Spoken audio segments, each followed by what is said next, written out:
Hello students, welcome to the new session of India chemistry, जहाँ पे मैं आकाश मिश्रा आज आपको कुछ नए कॉन्सेप्ट्स के बारे में बताने जा रहा हूँ। But before starting this lecture मैं आपको कुछ चीज़ें बता दूँ बेटा।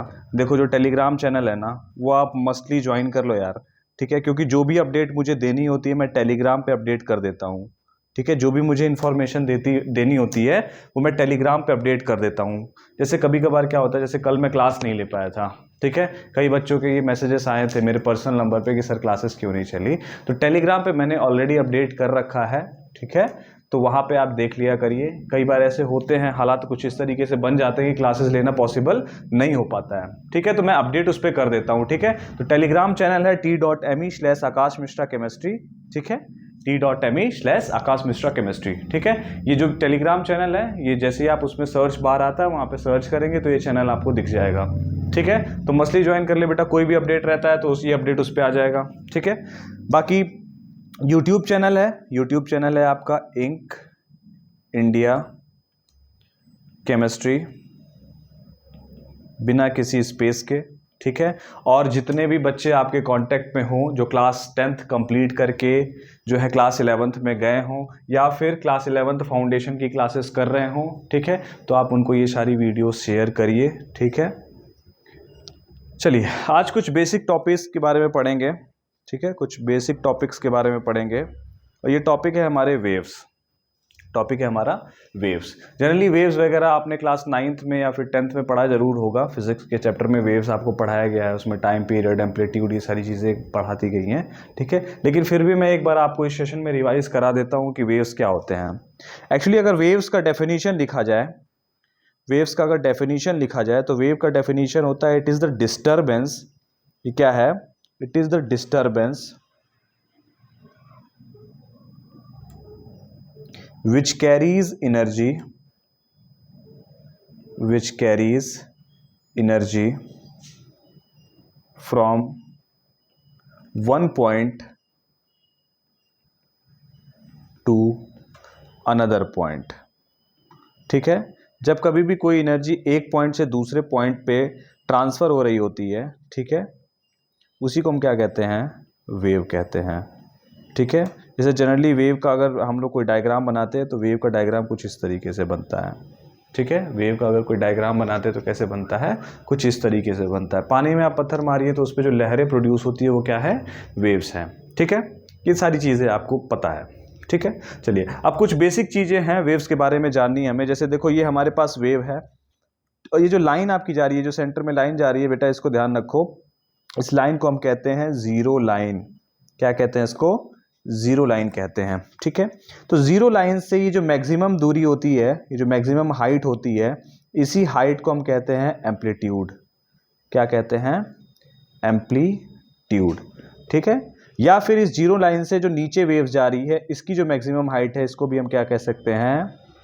एम्पलीट्यूड, ठीक है? यानी कि एम्पलीट्यूड का अगर डेफिनेशन लिखेंगे तो हम लिख सकते हैं maximum displacement from zero line. अगर जीरो लाइन से बहुत ज़्यादा मैक्सिमम डिस्प्लेसमेंट जो भी हमारा हो रहा है, उसी को हम क्या कहते हैं? उसी को हम कहते हैं क्या? एम्पलीट्यूड कहते हैं। यानी कि जीरो लाइन से हमारा वेव कितना ऊपर जा रहा है या फिर जीरो लाइन से हमारा वेव कितना नीचे जा रहा है, that is only known as amplitude. Amplitude को मेजर किस में करते हैं बेटा? एम्पलीट्यूड को मेज़र करते हैं हम मीटर में। किस में मेज़र करेंगे? मीटर में मेज़र करते हैं। क्यों? क्योंकि ये जनरली क्या है? ये लेंथ है, ठीक है? जनरली क्या है? डिस्टेंस को हम किस में मेज़र करते हैं? डिस्टेंस लेंथ ही है, ठीक है? तो मेज़र करने के लिए यूनिट क्या यूज़ होगा? मीटर यूज़ होगा, ठीक है? चलिए, नेक्स्ट आ जाता है time period. What is time period? तो जनरली अगर टाइम पीरियड का डेफिनेशन हम लिखें तो time period is time taken to complete one wave या फिर वन साइकिल, ठीक है? अब ये वन वेव और वन साइकिल क्या होता है? देखो, जैसे सपोज करो कि ये मेरे पास वेव है, या पिछले डायग्राम पे देख लेते हैं।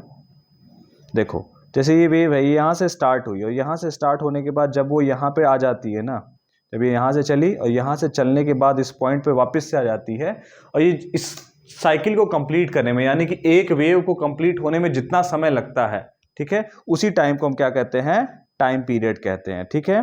जैसे सपोज करो, फिर से देखो, जैसे ये हमारी वेव यहाँ से स्टार्ट हुई और यहाँ से स्टार्ट होने के बाद एक बार ऊपर गई, फिर नीचे आई और फिर वापस अपने जीरो लाइन पे पहुंच गई। ठीक है, तो इसमें जितना भी समय लगा, जैसे सपोज करो 2 सेकंड लगा तो टाइम पीरियड हो जाएगा 2 सेकंड, ज़्यादा से ज़्यादा 5 सेकंड लगा तो 5 सेकंड टाइम पीरियड हो जाएगा, 10 सेकंड लगा तो 10 सेकंड टाइम पीरियड हो जाएगा। बात समझ में आ रही है? यानी कि एक वेव कंप्लीट करने में जितना समय लगता है, ठीक है, that is known as time period.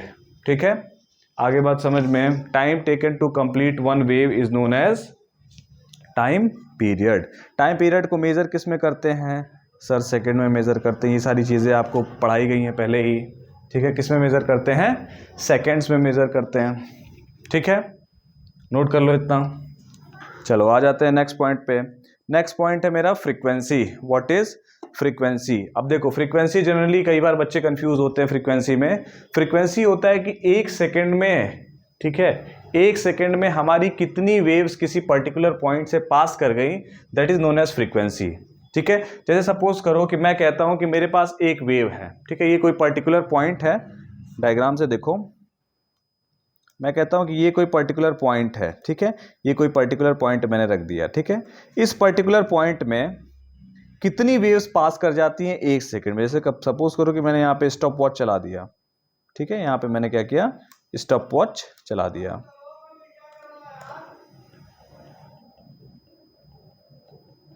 ठीक है, स्टॉप वॉच है। ठीक है, अब स्टॉप वॉच में हम देख रहे हैं कि एक सेकंड जैसे ही हो जाए, ठीक है, हम चेक करेंगे एक सेकंड। ठीक है, अब सपोज करो कि हमारे यहां से इस पर्टिकुलर पॉइंट से इधर से 10 वेव्स पास हो जाती हैं। ठीक है, एक सेकंड में 10 वेव्स पास हो जाती है। जैसे करो ये पॉइंट है मेरा, ठीक है, और यहां से सपोज करो कि 10 वेव्स पास हो गई, ठीक है, एक ही सेकंड में, तो हम कहेंगे इसकी फ्रीक्वेंसी कितनी है?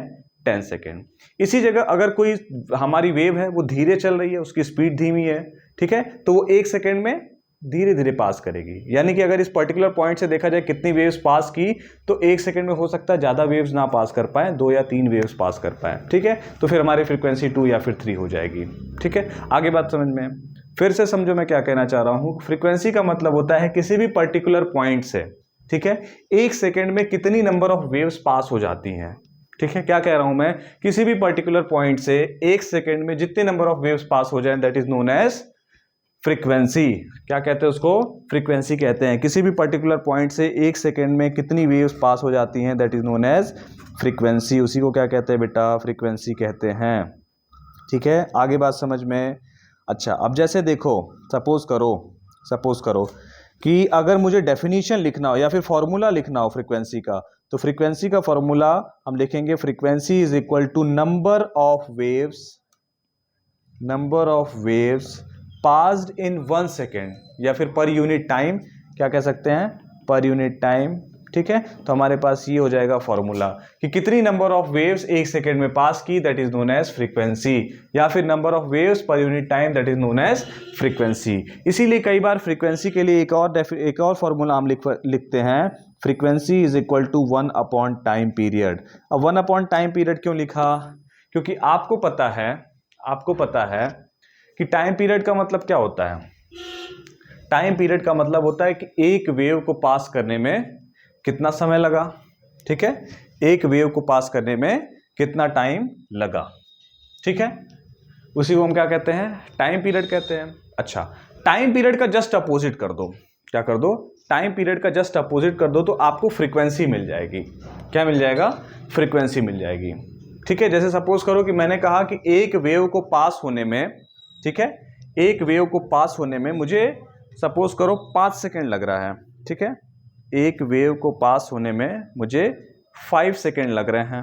ठीक है, कितने समय लग रहा है? 5 सेकेंड लग रहा है। तो इसका टाइम पीरियड कितना हो जाएगा? इसका टाइम पीरियड कितना हो जाएगा बताओ मुझे? इसका टाइम पीरियड हो जाएगा 5 second.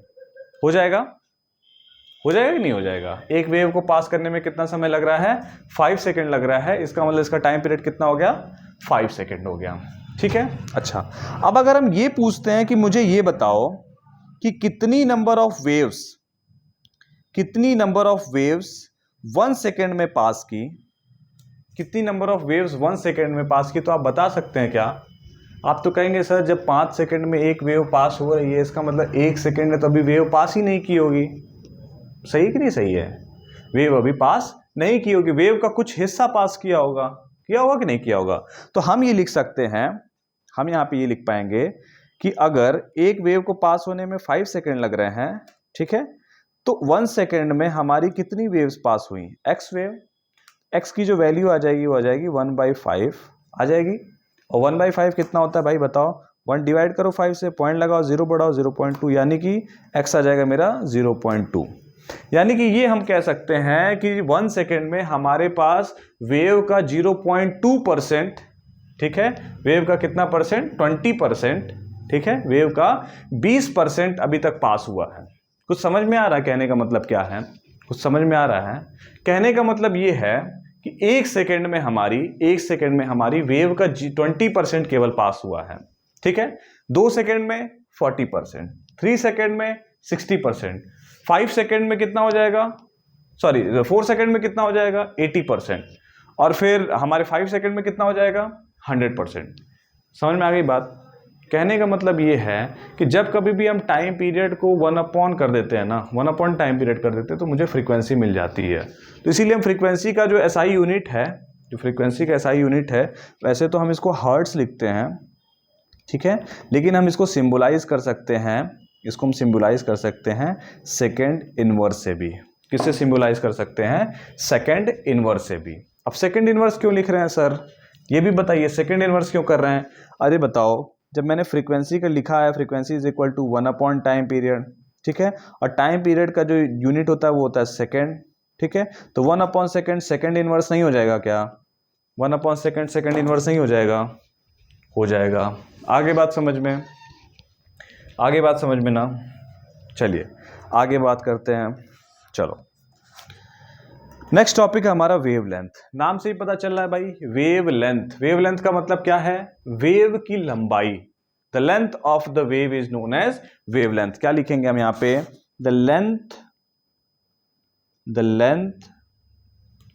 Of a wave is known as wavelength, ठीक है। किसी भी वेव की लंबाई को हम क्या कहते हैं? वेवलेंथ कहते हैं, और इसको सिंबलाइज करते हैं सिंबल लैम्डा से। किसे सिंबलाइज करेंगे? सिंबल लैम्डा से इसको सिंबलाइज करेंगे, ठीक है। और वेवलेंथ को मेजर किस में करेंगे? वेवलेंथ को मेजर करते हैं हम मीटर में। किस में मेजर करते हैं? मीटर में मेजर करते हैं। समझ में आई गई बात समझ में आई भाई? तो वेवलेंथ को नापने के लिए कौन सी यूनिट है हमारे पास? मीटर। सिंबल क्या देते हैं वेवलेंथ का? लैम्डा। वेवलेंथ का मतलब क्या है? वेवलेंथ का मतलब है कि किसी भी एक पर्टिकुलर वेव की लंबाई को हम क्या कहेंगे? वेवलेंथ। अब इसको समझते हैं, डायग्राम बना के इसको समझते हैं। सपोज करो कि ये हमारे पास एक वेव है, ठीक है, ये क्या है? हमारे पास एक कोई पर्टिकुलर वेव है, ठीक है। अब वेव यहां से स्टार्ट हुई थी, ठीक है, वेव यहां से स्टार्ट हुई थी, और एंड कहां पे हुई है? यहां पे, ठीक है। वेव हमारी स्टार्ट हुई है इधर, और हमारी जो वेव है वो एंड हुई है इधर, ठीक है। क्या यही हमारी वेव की लंबाई है? तो हाँ, यही हमारे वेव की लंबाई है sir. This is only lambda. अब इसकी यूनिट आप नाप लो, इसको एक जो मीटर होता है, मीटर स्केल होता है, मीटर स्केल से नाप लो इसको, जितना आएगा वो आ जाए हमारा वेवलेंथ हो जाएगा, ठीक है। सपोज करो ये आ जाता है हमारा 2 मीटर, ठीक है, तो हमारा जो वेवलेंथ हो जाएगा, लैम्डा हो जाएगा, वो कितना हो जाएगा? लैम्डा हो जाएगा हमारा 2 मीटर, ठीक है। कई जगह किताबों में डेफिनेशन दिया हुआ the distance between 2 consecutive crests और डिस्टेंस बिटवीन 2 कॉन्जिक्यूटिव ट्रफ्स, ठीक है, that is known as wavelength. अब इसका क्या मतलब होता है? अब देखो बेटा, पहली बात तो ये समझो कि ये जो वेव होती है ना, वेव का ये जो टॉप मोस्ट पॉइंट होता है, ठीक है, ये जो जीरो लाइन से जो टॉप मोस्ट पॉइंट होता है, इसे हम कहते हैं क्रेस्ट। क्या कहते हैं? क्रेस्ट कहते हैं, ठीक है। और जो वेव की सबसे नीचे वाली डिस्टेंस होती है, ठीक है, इस पॉइंट को हम कहते हैं ट्रफ। क्या कहते हैं? ट्रफ कहते हैं। समझ में आ गई बात? अब जैसे सपोज करो कि मैं ये कहता हूं, ठीक है, मैं कहता हूं कि बेटा ये जो वेव है इसको मैं थोड़ा सा और आगे बढ़ा दे रहा हूं, ठीक है। क्या किया मैंने? इस वेव को और आगे बढ़ा दिया, ठीक है। अच्छा, अब ये जो दूरी है आपकी यहां से लेके यहां तक, क्या ये दूरी यहां से लेके यहां तक भी नहीं है? क्या ये दूरी यहां से यहां तक नहीं है? हाँ सर, वही बात तो है। इसको देखिए, ये ऐसे ज्वाइन करिए तो ये पैरेललोग्राम बन जा रहा है सर। देखिए, ये जो लाइन है इसकी लंबाई और इसकी लंबाई क्या है? सेम है कि नहीं है? इसका मतलब हम ये कह सकते हैं कि 2 कॉन्जिक्यूटिव क्रेस्ट के बीच में दो कॉन्जिक्यूटिव क्रेस्ट, मतलब क्रेस्ट नंबर 1 हमारे पास ये हो गया, ये C1 है, और ये क्रेस्ट नंबर 2 है। तो दो कॉन्जिक्यूटिव क्रेस्ट यानी कि दो लगातार आने वाली क्रेस्ट के बीच की दूरी को भी हम क्या कह सकते हैं, वेवलेंथ कह सकते हैं। या फिर दो कॉन्जिक्यूटिव ट्रफ यानी कि ट्रफ नंबर 1 T1 और ये हमारा क्या है T2, तो इसकी भी दूरी को हम क्या कह सकते हैं, लैम्डा कह सकते हैं, यानी कि वेवलेंथ कह सकते हैं। कैसे सर, जरा इसको कंप्लीट करिए, पैरेललोग्राम ये कंप्लीट करो, ये पैरेललोग्राम कंप्लीट हो गया। अगर ये दोनों बराबर हैं, ये दोनों भी बराबर हैं, है कि नहीं है? इसका मतलब हम ये डेफिनेशन कह सकते हैं, the distance between two consecutive crests और distance between two consecutive trough is known as wavelength. और सिंपली अगर इसको लिखना हो तो हम क्या लिखेंगे, the length of a wave is known as wavelength. Wave एक जगह से स्टार्ट हुई, वापस से एक बार क्रस्ट बनाई, एक बार ट्रफ बनाई और वापस से जीरो लाइन पे आ गई, ठीक है, तो उसी दूरी को हम क्या कहते हैं, वेवलेंथ कहते हैं। वेवलेंथ मेजर किस में करते हैं, वेवलेंथ मेजर करते हैं हम किस में, मीटर में। आगे बात समझ में, आगे बात समझ में। चलो अब नेक्स्ट है हमारा topic speed of, next topic है हमारा speed of wave, next topic हमारा स्पीड ऑफ वेव। अच्छा ये बताओ, क्लास 9th पे आपने स्पीड का फॉर्मूला पढ़ा है ना, क्लास 9th में आपने स्पीड का फॉर्मूला पढ़ा है। क्या होता है स्पीड का फॉर्मूला? स्पीड का फॉर्मूला आपने पढ़ा हुआ है, speed is equal to distance upon time, पढ़ा है?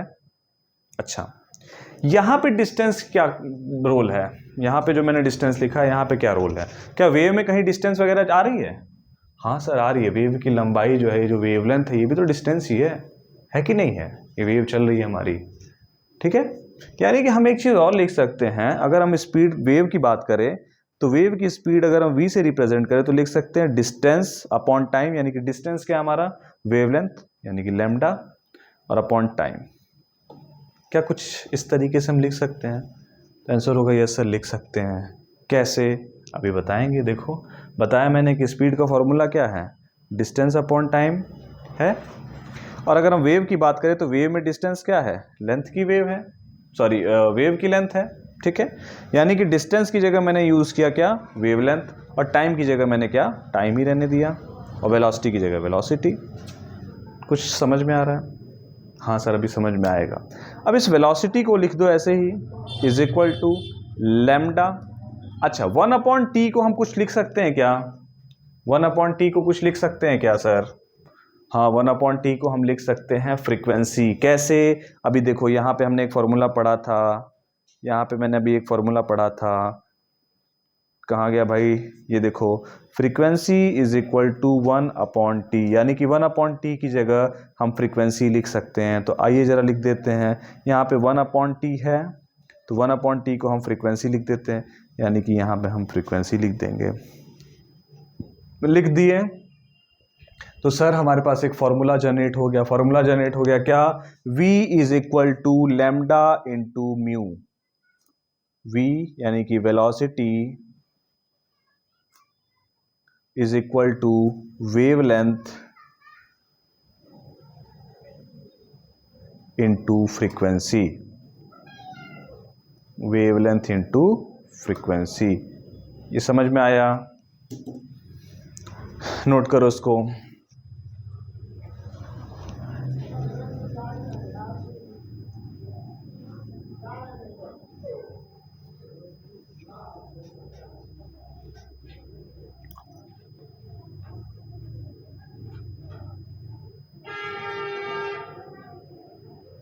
हो गया? चलो तो हमको एक फॉर्मूला मिल गया सर यहाँ से कि velocity is equal to wavelength into frequency, मिल गया, या फिर velocity is equal to wavelength upon time, ठीक है। तो जब कभी भी मुझे अभी क्वेश्चन आएगा, अभी आगे क्वेश्चंस देंगे तुम्हें, ठीक है, तुम्हें क्या होगा कि वेव की स्पीड दे देगी, ठीक है, वेव की फ्रीक्वेंसी दे देगी, तुम्हें वेवलेंथ बताना होगा, या फिर तुम्हें फ्रीक्वेंसी दे देगा, ठीक है, फ्रीक्वेंसी देने के बाद तुम्हें जो है वेवलेंथ दे देगा, तुम्हें जो है वेव की स्पीड बतानी होगी, ठीक है, या फिर वेव की स्पीड दे देगा, फ्रीक्वेंसी दे दी होगी, तुम्हें वेवलेंथ बताना होगा, ठीक है। इस तरीके से बहुत सारे क्वेश्चंस आपके एनसीईआरटी में आपको मिल जाएंगे, ठीक है। चलिए आइए अब हम लोग डिस्कस करते हैं नए पॉइंट। ठीक है, नया पॉइंट है मेरा कि भाई वेव कितने तरह के होते हैं। तो वेव देखो बेटा हमारे पास दो तरह के हो सकते हैं, एक तो हमारा मैटर वेव, ठीक है, और दूसरा हमारा इलेक्ट्रोमैग्नेटिक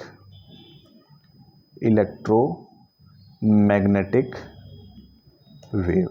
ठीक है, यानी कि दो तरह के वेव है हमारे पास, एक है मैटर वेव और दूसरा है इलेक्ट्रोमैग्नेटिक वेव। ठीक है, फिलहाल हमें अपने इस कॉन्सेप्ट में इलेक्ट्रोमैग्नेटिक वेव के बारे में पढ़ना है, मैटर वेव पे मुझे डिस्कशन नहीं करना है। ठीक है, तो हम लोग पढ़ेंगे किसके बारे में, इलेक्ट्रोमैग्नेटिक वेव, इलेक्ट्रोमैग्नेटिक वेव।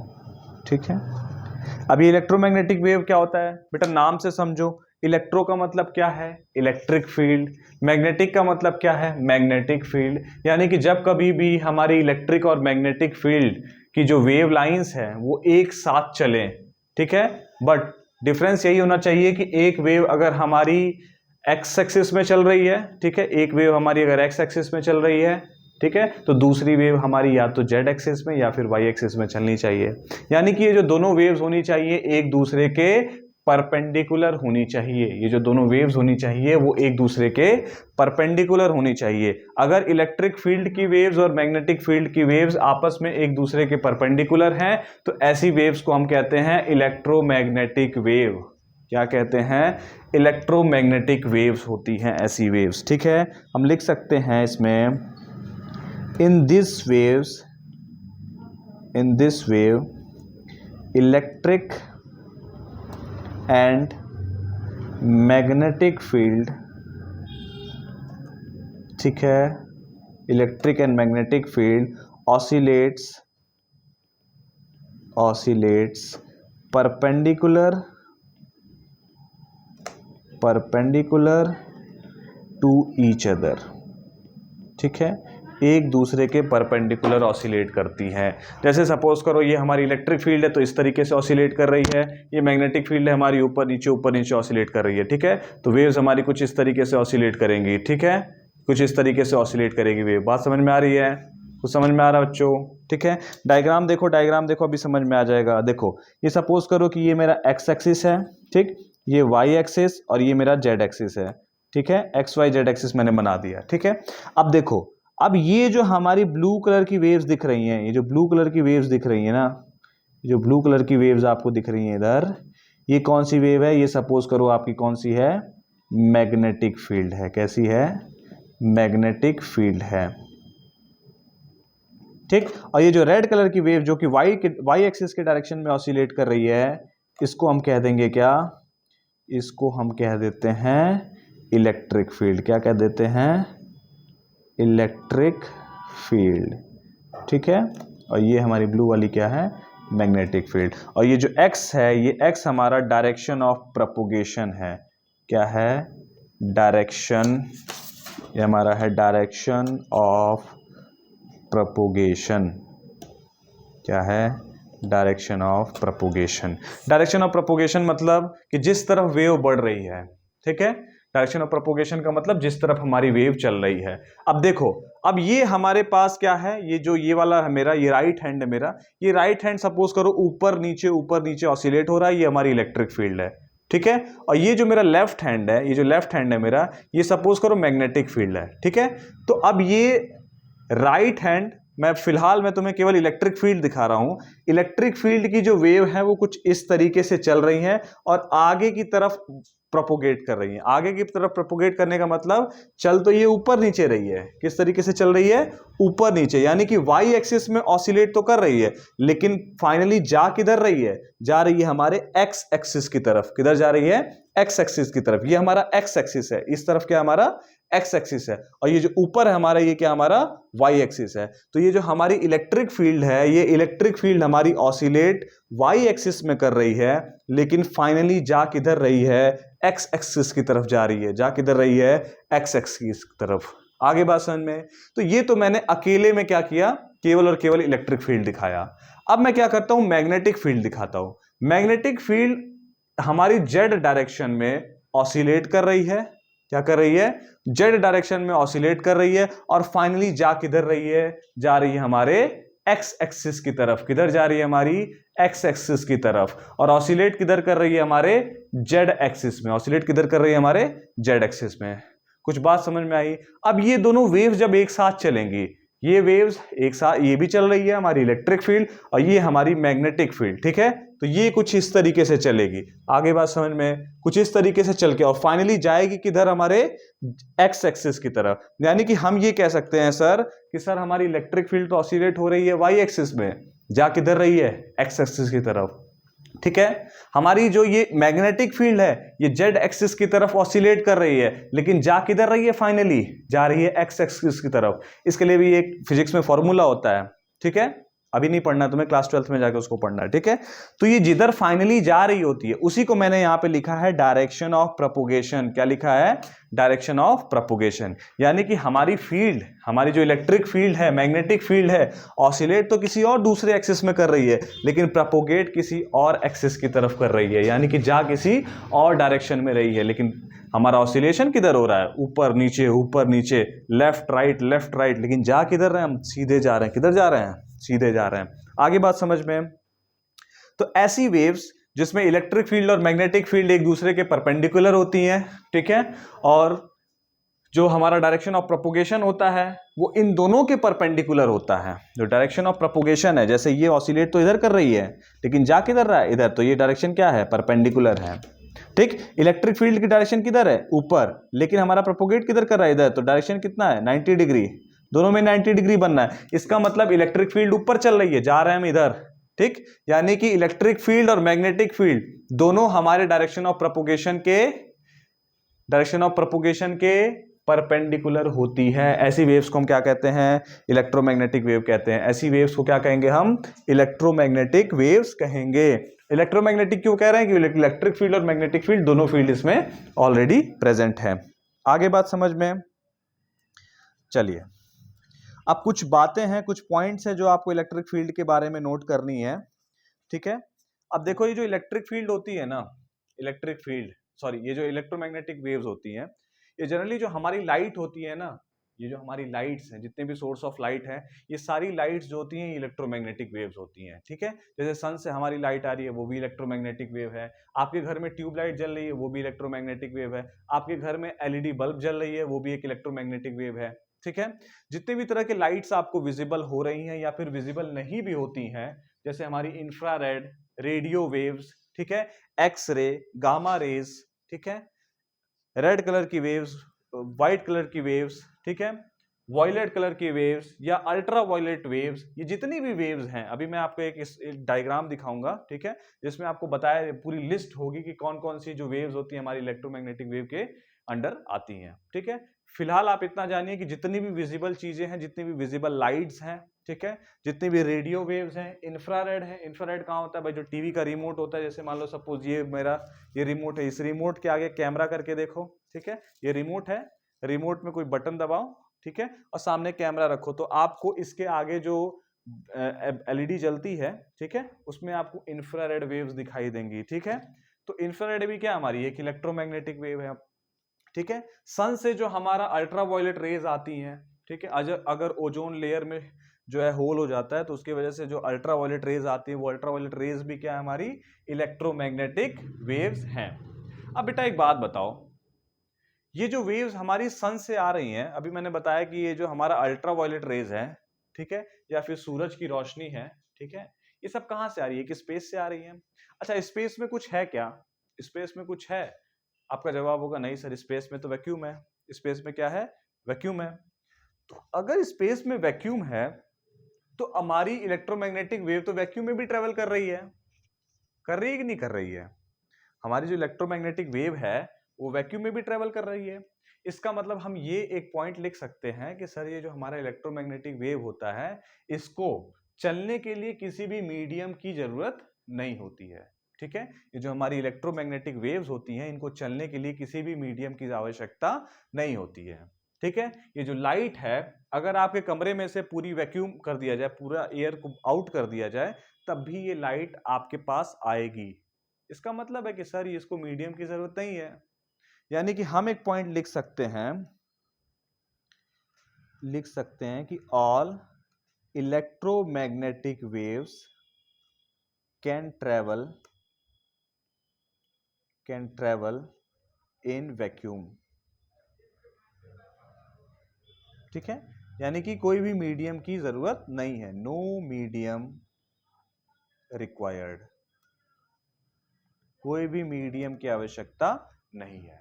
आगे बात समझ में, तो ये जो हमारी इलेक्ट्रोमैग्नेटिक वेव्स होती हैं, इनको प्रोपोगेट करने के लिए, चलने के लिए किसी भी मीडियम की आवश्यकता नहीं होती है। और यहाँ पे मैंने शो किया है, देखो ये बेटा तुम्हारा सन है, ठीक है, और ये अपना अर्थ है, ठीक है, और सन और अर्थ के बीच में जो स्पेस आता है, उस स्पेस में कोई भी मीडियम नहीं प्रेजेंट होता है, यानी कि टोटल वैक्यूम है। और फिर भी ये जो हमारी लाइट है सन से हमारे अर्थ पे पहुंच रही है, इसका मतलब किसी भी मीडियम की जरूरत हमें नहीं है। आगे बात समझ में। और एक और एक्स्ट्रा पॉइंट याद रखना, एक और एक्स्ट्रा पॉइंट याद रखना कि जितनी भी इलेक्ट्रोमैग्नेटिक वेव होती हैं, all electromagnetic waves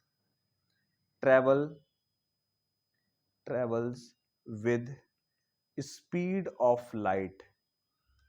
speed of light किस स्पीड से ट्रेवल करती हैं? लाइट की स्पीड से ट्रेवल करती हैं। आपकी जितनी भी वेव्स हैं, ठीक है, जितनी भी इलेक्ट्रोमैग्नेटिक वेव्स हैं, जैसे सपोज करो इसमें से, इस रिमोट से निकलने वाली इंफ्रारेड, या फिर सन से आने वाली विजिबल रेज, या फिर सन से आने वाली अल्ट्रावायलेट रेज, या फिर एक्सरे मशीन में से जो एक्सरे निकल रही है, ठीक है, या फिर रेडियो मशीन में से जो रेडियो वेव्स निकल रही है, इन सारी वेव्स की स्पीड सेम होती है। और वो स्पीड किसके बराबर होती है? लाइट की स्पीड के बराबर।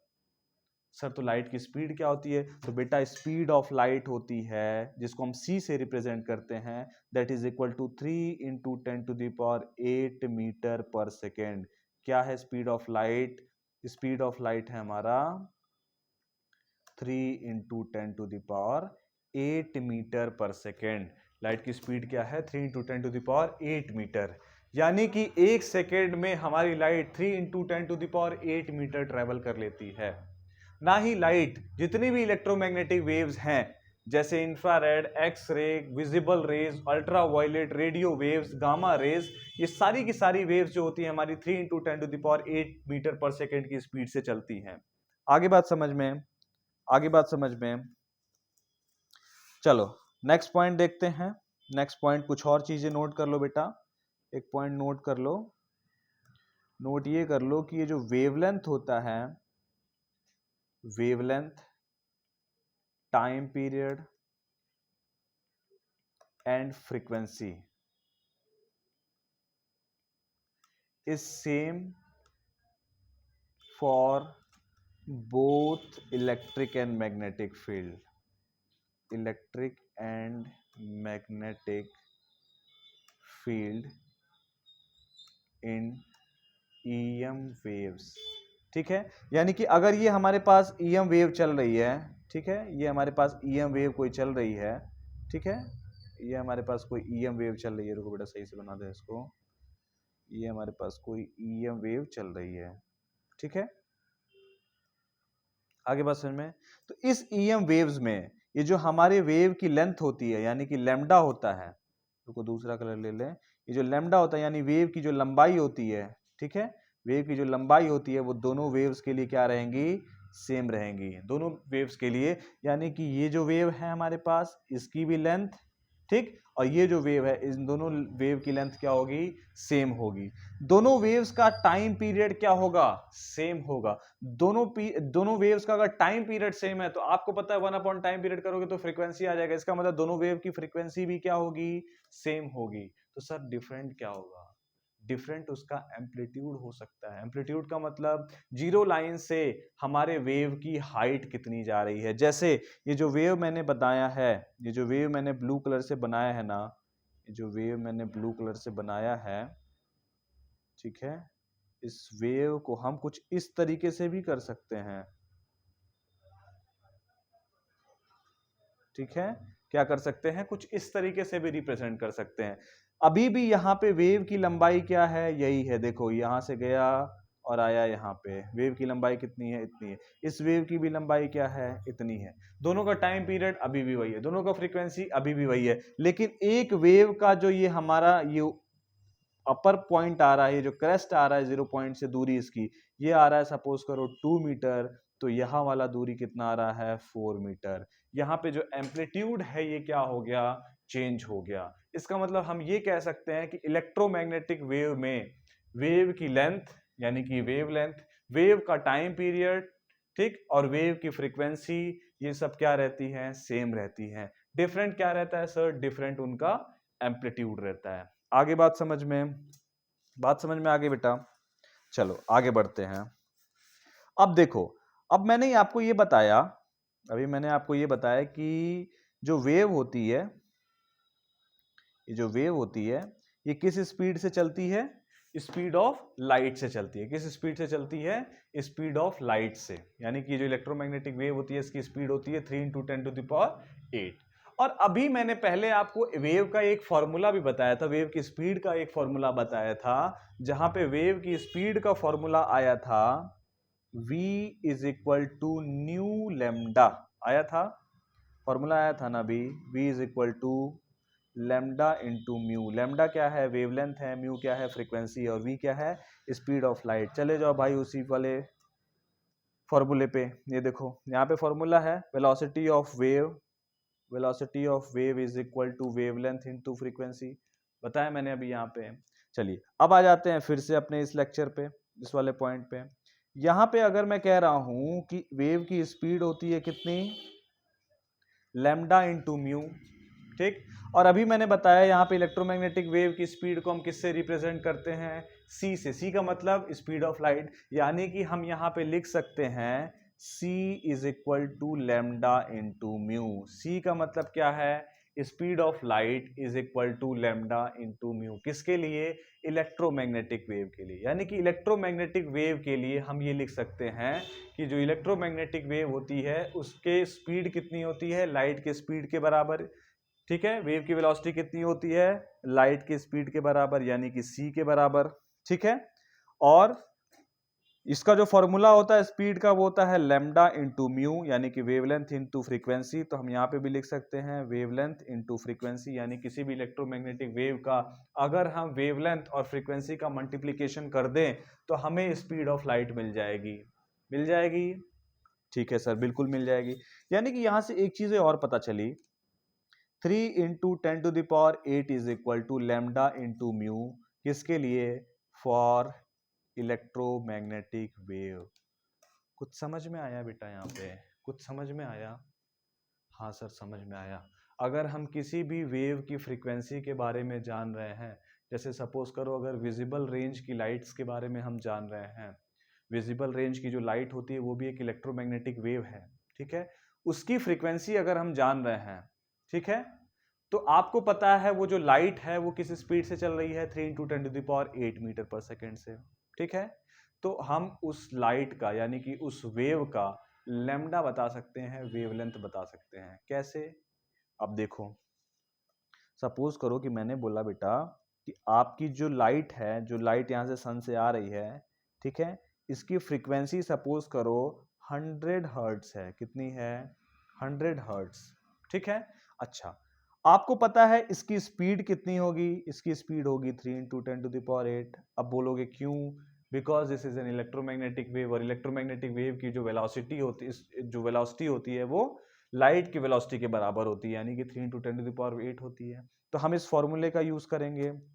इस फॉर्मूले से हमें ये पता चलेगा कि 3 × 10⁸ is equal to lambda into frequency कितनी है, 100, ठीक है। तो यहां से हमें पता चल जाएगा 3 × 10⁶ इज इक्वल टू लैम्डा। कुछ समझ में आया, कुछ समझ में आया यहाँ पे, हाँ सर समझ में आ गया। यहाँ से मुझे वेव की लेंथ पता चल गई, यानी जो सन से हमारे पास लाइट आ रही है उसकी वेवलेंथ हमें पता चल गई, अगर हमें उसकी फ्रीक्वेंसी पता है तो। आगे बात समझ में। और कई बार आपको क्वेश्चंस ऐसे मिल जाते हैं जहां पे आपको फ्रीक्वेंसी दे दी जाएगी और उस फ्रीक्वेंसी से आपको वेवलेंथ बतानी होगी। अब ये सवाल मत पूछना कि सर वहां पे स्पीड ऑफ लाइट क्या होगी। स्पीड ऑफ लाइट मैंने ऑलरेडी बता दिया, दिस इज यूनिवर्सल कांस्टेंट। हर जगह लाइट की स्पीड 3 × 10⁸ होती है, ठीक है। इलेक्ट्रोमैग्नेटिक वेव्स की भी स्पीड क्या होती है, 3 × 10⁸ होती है। आगे बात समझ में, आगे बात समझ में, कोई दिक्कत इसमें, कोई दिक्कत। चलो नेक्स्ट कॉन्सेप्ट्स में नेक्स्ट लेक्चर में हम लोग प्लैंक्स के बारे में पढ़ेंगे, ठीक है। प्लैंक्स क्वांटम थ्योरी के बारे में पढ़ेंगे, ठीक है। प्लैंक साइंटिस्ट ने कौन कौन से एक्सपेरिमेंट्स किए थे, ठीक है। प्लैंक्स की वैल्यू जानेंगे और आगे की डिस्कशन करेंगे, ठीक है। फिलहाल के कॉन्सेप्ट में बस हम लोग इतना जानेंगे कि वेव्स क्या होता है और हमारा वेव की कुछ प्रॉपर्टीज क्या होती हैं, ठीक है। चलिए मिलते हैं नेक्स्ट लेक्चर में। Thank you so much.